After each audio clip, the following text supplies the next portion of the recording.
Rain crashed down without mercy. It soaked the streets, the traffic, the people who thought umbrellas were enough. Eli Mercer ran straight into it, chest burning, breath tearing out of his lungs in sharp pulls. His worn trainers slapped water with every step as he cut through the coastal metro city, not running away from danger but racing towards survival. The courier satchel bounced against his back. The work alert on his phone had already turned red. 17 minutes late. That was all it took. Late meant contract cancellation. Cancellation meant the lights at home would go out. And if the lights went out, the medical breathing unit in his mother's room would shut down. Eli was 13 years old, and the clock was winning. He skidded around a corner and stopped so hard his heels slid out from under him. Near a streetlight, half in the gutter, a boy lay folded on the pavement, thin, pale. A school jacket plastered to his body by rain. His lips weren't just blue, they were gray. People rushed past, shoes splashed, horns screamed, no one slowed. Eli's phone vibrated again in his hand. Final notice: deliver in 9 minutes or account closed. Eli stared at the screen, then at the boy. Then the image burned into his head of his mother smiling through pain, pretending bills didn't scare her, pretending the machine beside her bed wasn't the only thing keeping her lungs working. 9 minutes to protect his family. Seconds to save someone else's kid. Eli didn't argue with himself. He dropped to his knees in freezing water and slid his arms under the boy's shoulders. The kid was heavier than he looked. Dead weight. Eli hauled him up, grunting as the boy's arms fell limp over his shoulders. "Don't close your eyes," Eli muttered, more command than comfort. "Hear me." The boy didn't respond. Eli didn't know the boy's name was Lucas Hale. He didn't know Lucas's father-controlled corporate holdings spread across the northern corporate district. He didn't know that a black luxury sedan had screeched to a stop 2 blocks away, or that a panicked industrial magnate was tearing through traffic screaming his son's name. All Eli knew was that the chest pressed against his back barely moved. His legs screamed as he ran. Water blinded him. The satchel dug into his shoulder. He missed the familiar rhythm of riding his second-hand road bike, missed the balance, the speed. Carrying a person was different. Every step felt borrowed. A pothole caught his foot. Eli lurched forward, slammed a hand against a parked car, pain shooting through his wrist. He didn't stop. Behind him, through horns and rain, a man's voice cracked open the street. "Lucas, somebody help my son." Eli didn't turn around. He couldn't. Turning meant slowing, slowing meant losing. The sign for the regional medical center appeared through the downpour. 3 blocks, normally nothing. Tonight it felt like a mile. Eli burst through the trauma intake doors, water streaming from his clothes, shoes squealing against tile. "Help," his voice broke. "He's breathing wrong, I found him outside." ER staff moved instantly. Hands reached in. Lucas was lifted off Eli's back and onto a rolling bed that seemed to appear from nowhere. Someone asked questions. How long? Where? Did you know him? But the words blurred. Eli's phone vibrated again. He looked down. Account deactivated. Missed delivery window. Pending payments withheld. Just like that, everything vanished. The long nights. They skipped meals. Homework done under streetlights while waiting for another ping. Gone. Eli's knees buckled. He leaned against the wall, sliding down until he sat on the cold floor, soaked, shaking, unnoticed. Around him, trauma services churned. Emergency physicians rushed Lucas through swinging doors. A man in a drenched suit, the one who'd been screaming outside, shoved past staff, eyes locked on the bed carrying his son. No one looked at Eli. No one asked his name. No one said thank you. 5 minutes passed. Eli counted his breaths to stop his teeth from chattering. He watched the man pace outside a secured recovery suite, hands clenched like prayer didn't feel like enough. Then Eli stood. He walked back out into the rain and vanished into the city. He didn't leave his name. He didn't wait for a reward. He didn't expect anything. Because kids like him didn't get noticed, they got replaced. What Eli couldn't know was that Victor Hale had already demanded the security footage. That private risk consultants were being pulled from beds before Eli reached the underground terminal. That the man who had just watched his son survive because a stranger refused to walk past him was about to turn the city inside out. And when Victor Hale eventually knocked on Eli's door, it wouldn't be with sympathy or a check. Earlier that evening, Eli's biggest problem had been a traffic light. He'd been weaving through the coastal metro city on his bike, satchel tight across his back, carrying an internal document case worth more than his family's weekly groceries. The work alert showed 9 minutes, 18 blocks, doable. Eli knew the city better than most drivers, which alleys stayed open, which lobby security would let him cut through, where food carts blocked sidewalks, where authorities hid ticket riders who took risks.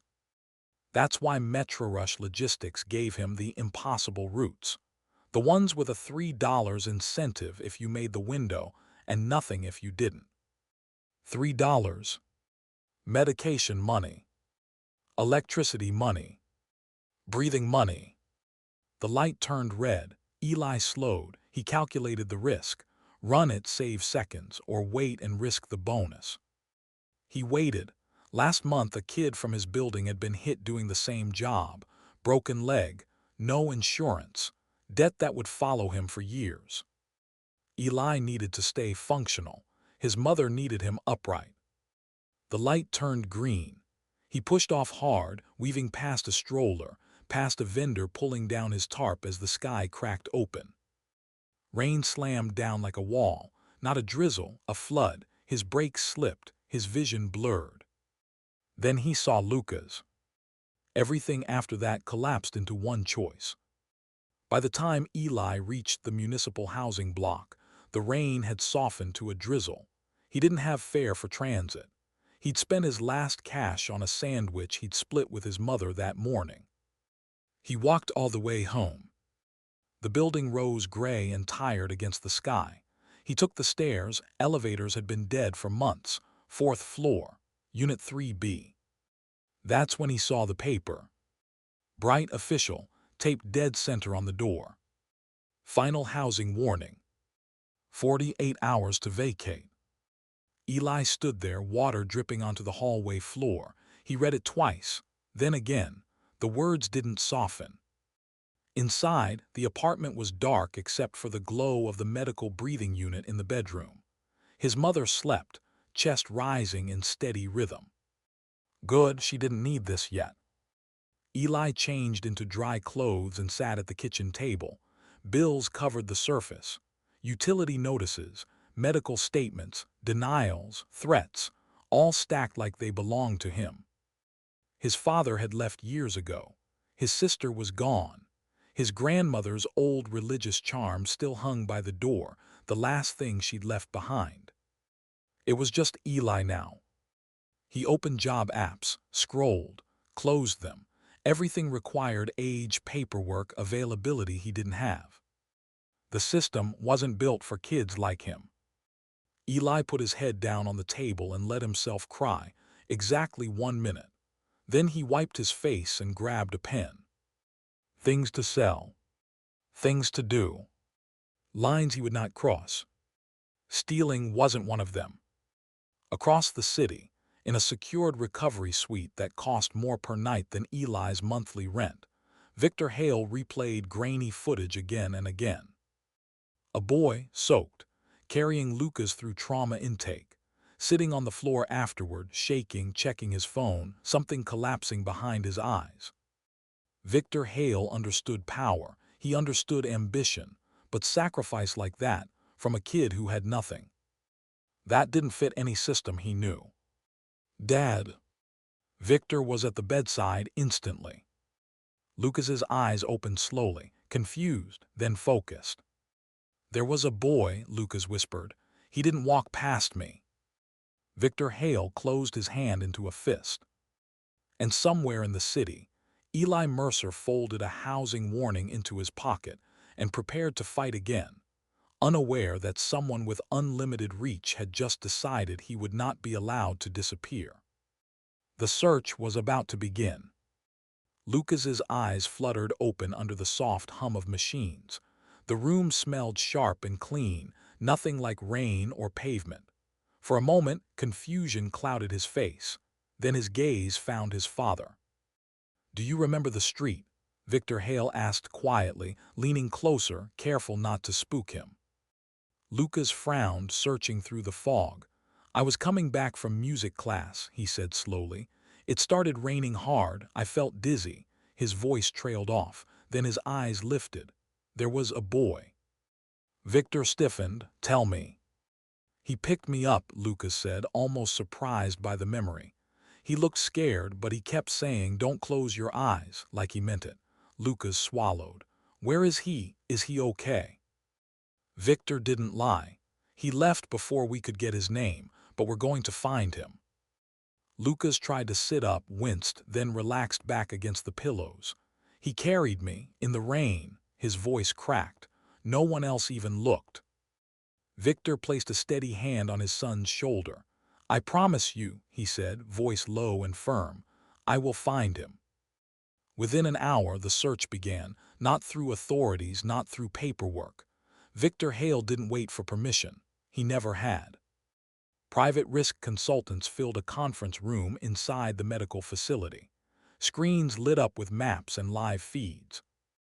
"I want every camera within 6 blocks," Victor ordered.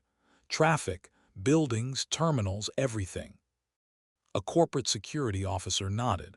"We've already enhanced the footage from trauma intake, the boy app. Years to be young, early teens. Clothing suggests low income. He was carrying a courier satchel." Victor stared at the frozen image on the screen. A soaked kid mid-step, eyes too tired for his age. "He was working," Victor said, "a contract runner." "We're cross-checking platform courier systems now," the officer replied.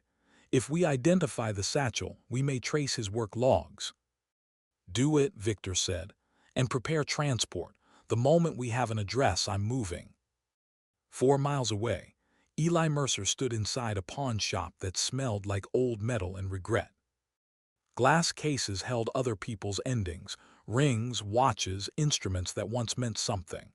Eli's second-hand road bike leaned against the counter, rusted chain, sticking gears, one brake that barely worked. It was still his. 55, the man behind the counter said without looking up. "It's worth more," Eli replied, "at least double." 55, take it or leave it.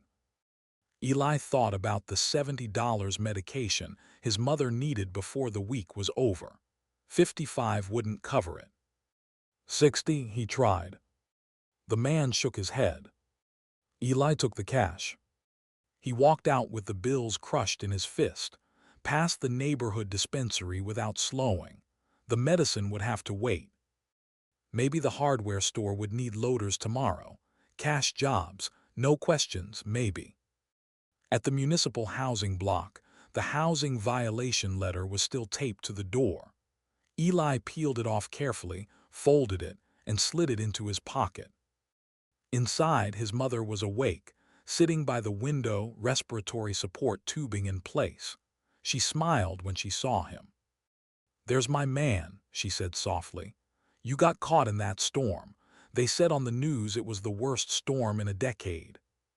She patted the chair beside her. "Come sit, tell me about your day." Eli sat. He didn't tell her about Lucas. He didn't tell her about losing his contract. He didn't tell her about the pawn shop or the folded letter in his pocket. He told her about a stray dog that chased pigeons, about a street performer playing an old tune near the underground terminal. Small things, safe things. When she laughed, Eli locked the sound into his memory. Because love wasn't about what you gave. It was about what you carried quietly. The black luxury sedan rolled into the municipal housing block at 9. 47 a.m. slow enough that everyone noticed. Dominoes stopped mid-game. A basketball froze mid-dribble. Curtains shifted behind windows. The vehicle stopped near Unit 3B. Eli was at the kitchen table doing math when his mother called out, "Baby, someone's here." He looked out the window. Victor Hale stepped out of the sedan like the space belonged to him. No tie, calm posture, eyes scanning, not with disgust but calculation. A corporate security officer moved to follow. Victor raised a hand. The guard stayed back. Victor walked alone toward the building. Eli's heart slammed into his ribs. The rain. The boy. The man was screaming. "Lucas." "Eli Mercer," his mother said sharply. "Who is that?" "I don't know," Eli said, but his voice betrayed him. 3 knocks echoed through the apartment, firm, patient. Eli opened the door. Victor Hale stood there, taller than he'd expected, sharp eyes, something unfamiliar in them. "Gratitude." "Eli Mercer," Victor said, not a question. "I believe you saved my son's life earlier that week." The words hung heavy. "May I come in?" Eli stepped aside. Victor took in the apartment, the medical unit, the unpaid bills, the worn furniture. He cataloged everything without comment. "You must be Eli's mother," Victor said respectfully. "Your son is extraordinary." She didn't soften. "What do you want?" "To thank him," Victor said, "and to make an offer." Eli braced himself. Victor turned to him. "You were running a delivery when you found my son. You missed the window because you stopped." Eli didn't deny it. "The internal document case you were carrying belonged to Hale Systems Group," Victor continued. "I was the client." The irony hit hard. "I'm not here with charity," Victor said. "I reviewed your academic records, assessment results, and performance records. You averaged faster completion times than nearly every runner on the platform. You memorized the city without GPS." Eli blinked. "You looked that up." "I look up everything," Victor said, "and I don't invest blindly." "I'm 13, Eli said. "You'd work part-time," Victor replied. "After school, remote when needed, transportation and medical coverage included." Eli's mother spoke quietly. "Why?" "Because he earned it," Victor said, "and because he saw a child in danger and didn't look away." Silence pressed in. "What about school?" Eli asked. "Non-negotiable," Victor said. "You finish."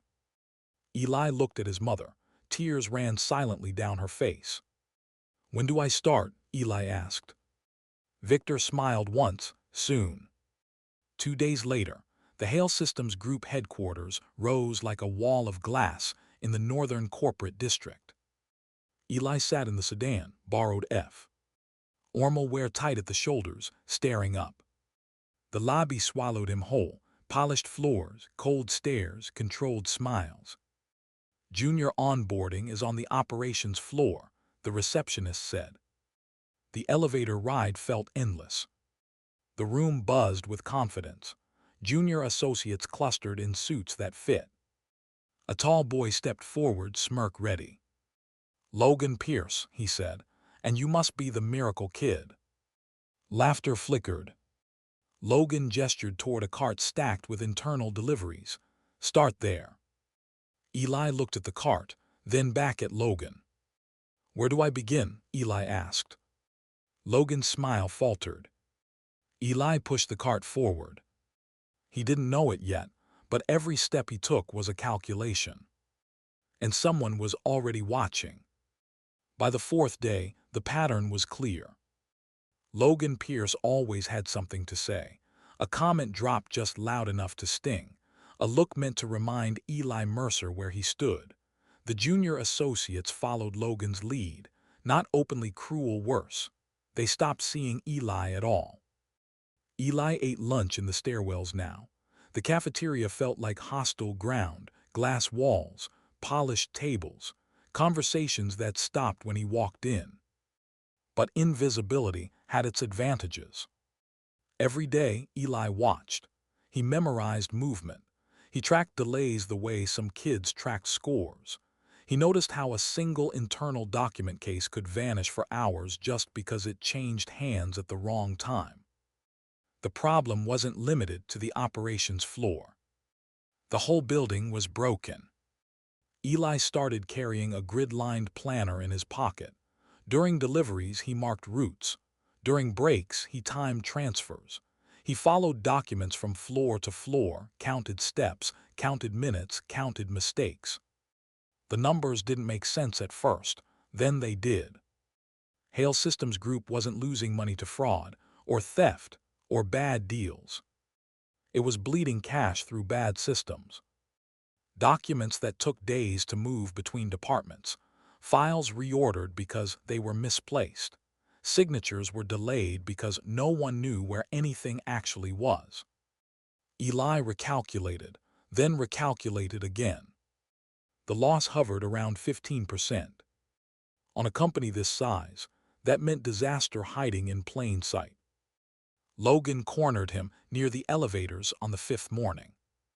"Still here," Logan said, blocking the doors with his arm. "I figured you'd quit by now." "I won't quit," Eli said. Logan smiled thinly. "Everyone quits eventually, you just haven't learned when." His tone hardened. "Let me explain something. This program isn't charity, it's a race. One of us walks out with a career, and it won't be the kid pushing carts." Eli met his eyes, didn't blink. "Maybe," Eli said, "but at least I didn't rent my place." The color drained from Logan's face. "Watch yourself," Logan snapped, stepping aside. "You don't know the rules here." Eli pushed past him, hands steady, heart loud. He didn't know the rules, but he was learning how systems lied. Busy work piled up, endless routes, endless tasks meant to wear him down. Instead, the internal distribution hub became Eli's classroom. Over the next 3 weeks, he mapped the entire building, not officially, quietly, early mornings, late evenings, gaps no one thought to guard. By the end, his planner held 37 pages of diagrams, flowcharts, time studies he'd learned from old books at the Community Resource Center. The picture was undeniable. 15% waste wasn't accidental, it was structural. The question wasn't if it could be fixed. It was who would listen. Logan wouldn't. The other junior associates wouldn't. And jumping straight to Victor Hale without proof would get Eli dismissed as overconfident. He needed something no one could argue with. A working system. Every night for 2 weeks, Eli stayed at the Community Resource Center until closing. The computers were slow, the chairs are uncomfortable, none of that mattered. He built a simulation of the company's internal logistics, fed in real data, tested alternate routes, automated handoffs that currently required multiple people. The results were clean. The waste disappeared. Efficiency jumped beyond his projections, another 8% on top of the recovered losses. Less walking, fewer errors, people doing work instead of chasing paper. Eli documented everything, screenshots, data tables, clear explanations written for people who hated numbers. Late one Thursday, he finished. He saved everything onto an encrypted flash drive and slipped it into his pocket. Tomorrow, he'd find a way to show Victor Hale. Tomorrow, everything will change. He was half right. Eli arrived early Friday, too early. The operations floor was quiet, too quiet. Logan Pierce stood at Eli's station, flipping through the grid-line planner. "Interesting hobby," Logan said without looking up, "for a delivery kid." Eli's stomach dropped. "That's mine." Logan smirked. "Is it?" He closed the planner and tucked it under his arm. "You know what this looks like? Inedi. Additive, exactly what impresses the executive council. Give it back." "I don't think so." Logan leaned closer. You didn't report this, didn't log it, didn't tell anyone. Eli's voice sharpened. Because it's my work. Logan laughed. Work belongs to the people who know how to claim it. I'm smarter than you, Eli said before he could stop himself. The room froze. Logan's smile turned ugly. Maybe, but smart doesn't matter here, family does. He straightened his jacket. I'll be presenting this at the executive review on Monday, under my name. Then he walked away. Eli stood there stunned. Then his fingers brushed his pocket. The encrypted flash drive was still there. Logan had paper. Eli had proof. The executive chamber on the upper executive floor felt unreal. Glass walls, long table, a view of the eastern megacity stretching out like circuitry. Eli wasn't supposed to be there. But Victor Hale had personally requested his presence. Logan moved confidently through his slides, polished, clean, stolen. We're losing 15% to inefficiency, Logan said. My system restructures routing and automates transfers. Victor leaned forward. Show me the model. Logan hesitated. I've reviewed the appendix, Victor said calmly. There's no math. Silence spread. The calculations are still being refined, Logan said. Victor's voice hardened. You've had weeks. Every head turned as Eli stepped forward. May I? Eli asked. Victor studied him, then nodded. Eli moved to the glass planning board. The current system sorts by name, Eli said. That forces unnecessary crossings. He drew fast, confidence. Numbers flowed from memory.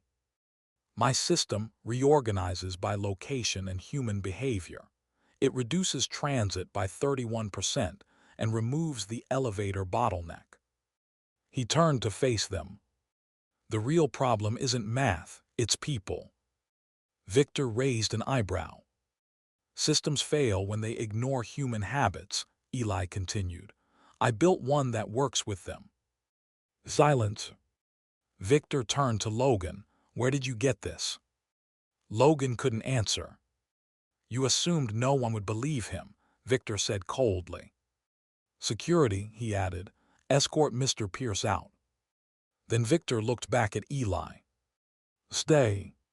9 months later, Eli Mercer stood in his strategy office, sunlight spilling across the floor. The title on the door read, Systems Efficiency Lead. The system he'd built ran across every floor now. Efficiency was up 27%. Savings had already crossed $65 million. But the number that mattered sat at home. His mother breathing easily, safe. Eli looked out over the city. Being overlooked had taught him everything. And this time, he wasn't invisible anymore. Eli Mercer signed the papers himself. It felt strange, holding a pen that heavy, writing his name on documents that decided where they would live. The first thing he did with his performance payout wasn't celebration. It was survival. He hired a real estate agent and searched for weeks. Not too far from school, quiet enough for his mother, simple enough that it didn't feel like a lie. When they finally moved, his mother cried for almost an hour. Not loud, not broken, the kind of tears that soaked your shirt because someone couldn't stop hugging you. You did this, she whispered, her voice shaking. My baby, you did this. Eli held her until the weight in his chest finally loosened, just a little. Now, standing alone in his strategy office as morning light climbed the glass walls, he thought about distance. Not the height, not the floors, but how far he'd come from being a kid nobody noticed. His phone vibrated. A message from Victor Hale. Delivery arriving at your office. Thought you'd want this one. Eli frowned. Deliveries weren't his job anymore. That was the point of the system, but Victor never sent messages without meaning. A knock sounded. Come in. The door opened. Mark Denson stood there. Same tired eyes, same uneven beard, Same posture of a man who'd spent years apologizing to the world without ever saying the words out loud. The uniform he wore now carried the Hale Systems Group emblem. Mark froze when he saw Eli. "Eli," he said, "I mean, sir." The silence stretched. This was the man who'd cut him loose with a work alert, who'd withheld his pay, who de-taught him how easily people could disappear. Eli felt the power of the moment settle in his hands. He could use it. He didn't. "How's the new role?" Eli asked. Mark blinked, thrown off. "It's steady, benefits, real hours." He shifted the internal document case in his hands. "Look, Eli, I know I messed up. I don't expect." "You did what the system rewarded," Eli said calmly. "Pressure, corners, survival." Mark nodded. "That's not an excuse." "No," Eli agreed, "but it explains it." Eli took the case and set it on his desk. "I'm building something different here. A system that doesn't force people to hurt each other just to keep moving." Mark swallowed. "Why give me another chance?" Eli thought of his mother's words, Rom dinner just days earlier. "Power shows who you are when you don't need to prove anything." "Because someone gave me one," Eli said, "and it changed everything." He extended his hand. Mark stared at it, then shook it. "Thank you," Mark said quietly. "Don't thank me," Eli replied. "Be better." Mark nodded and left. Eli returned to the window. Far below, the city moved the way it always had. Somewhere out there, another kid was carrying more than he should. Another kid was counting minutes, skipping meals, hoping the world would notice. Eli couldn't save all of them, but he could change the rules that crushed them. His phone buzzed again. A photo. His mother in their backyard, face turned toward the sun, breathing easy, smiling. Eli smiled back. 9 months ago, he'd been a contract runner with $55 and a folded warning in his pocket. Now, he was building something that mattered. Not because the world became fair, but because he decided to make it fairer. One system at a time. One choice at a time. And somewhere, someone invisible was still waiting. Maybe this story reaches them. Maybe you do.